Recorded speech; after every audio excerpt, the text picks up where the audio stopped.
Good evening, ladies and gentlemen.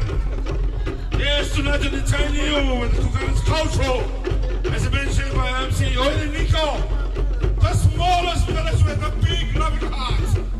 Yes, big representative during our celebration of the Heimana in 2015. And tonight, at this moment, we want to take to you one of our best drum dance series of Heimana this year, of our Korero to continue for the futures of the young generations to come.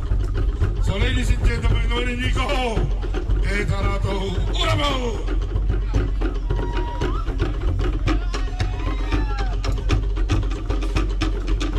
He tako Oire Nikao!